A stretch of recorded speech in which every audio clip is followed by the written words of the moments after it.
Let's imagine that we are in the Salt Lake City Cemetery. Now here's the rub. What could this mysterious inscription mean? Could it be some sort of indictment of the faithful of one of the most religious cities in the country? Could she have been sacrificed for a satanic cult?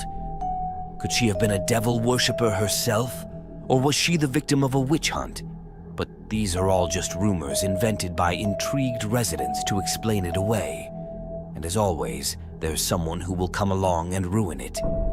The inscription was commissioned by a paranoid husband who hated the government and blamed the police for his wife's death. It's hard to say if that makes the story any less horrible, but that's what happened in the state of Utah. It is here that one of the most enigmatic tombstones in the world has been found, one that evokes curiosity, fear, and an overwhelming desire to penetrate its dark mystery. When you look at the cold gray stone, flanked by 2 evening primroses, and read the carved inscription, you are sure to feel a slight chill run down your spine. What is behind such an unusual epitaph? That's the question all visitors to Lilly Gray's grave are asking. In the English-speaking segment of the internet, there are even whole forums devoted to this mystery worthy of Sherlock Holmes himself, and in this article I will consider the most interesting theories. Servant of the Devil. In general, few people would think of choosing such a creepy phrase as Victim of the Beast 666 for an epitaph. Usually on the tombstone write something more sublime, a promise of love, wishes, or words that briefly describe the life of a person. But why were these particular lines chosen, mentioning the beast of the apocalypse? Could it be that Lilly was a servant of the devil? This idea, by the way, is one of the most popular, because of which her tombstone has become a place of pilgrimage for Satanists and other worshippers of the forces of evil. Cemetery caretakers have to clean Lilly Gray's grave almost every week.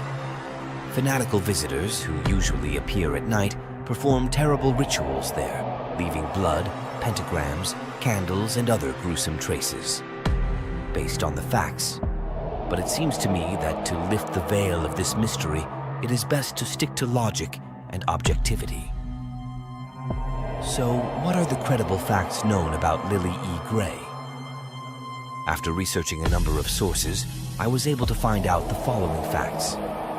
Lilly E. Gray's name was spelled incorrectly on her tombstone. Her name is actually spelled with one LL, Lilly. Her date of birth is also spelled incorrectly. Lilly was born on June 4th, 1880, not June 6th, 1881. She had a husband named Elmer Lewis Gray.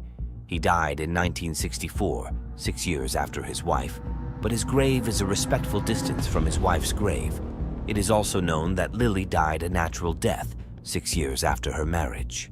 So who made such a mistake? Could Elmer, her husband, have forgotten how to spell his wife's name correctly and confused the dates? One interesting theory, however, has to do with just the wrong date. If we write down her made-up birthday in numbers, we get June 6, 1881. If we add up the year of her supposed death, we get 18, which is a multiple of 6. We end up with the numbers 666. Curious, isn't it? You can also see flowers on the tombstone, evening primrose or primrose. They are quite rare on graves, but there is an opinion that these flowers symbolize eternal love, as well as sadness.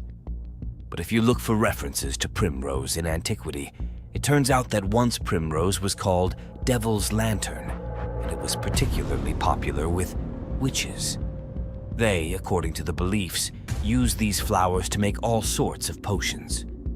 Another coincidence? Or was Lilly really once considered a witch? Elmer Gray. It should be noted that to date, there is no one theory that satisfies everyone. As perceptive people, and I'm sure those are the only people who read this channel, you couldn't help but notice the fact that Lilly's husband's grave is at a respectful distance from his wife's grave. No doubt this is another odd detail. Many researchers have gone in this very direction, deciding to investigate this man's biography in detail. It turned out that Mr. Elmer Lewis Gray was a very peculiar man. Born in Utah in 1881, he was engaged in criminal activity from a young age and several times went to prison. His first wife died during a bank robbery, but that didn't stop him. Elmer continued his life of thievery. The last time Gray was convicted of theft in 1937 for 20 years, but he got out of prison early, in 1948, when he was 67 years old.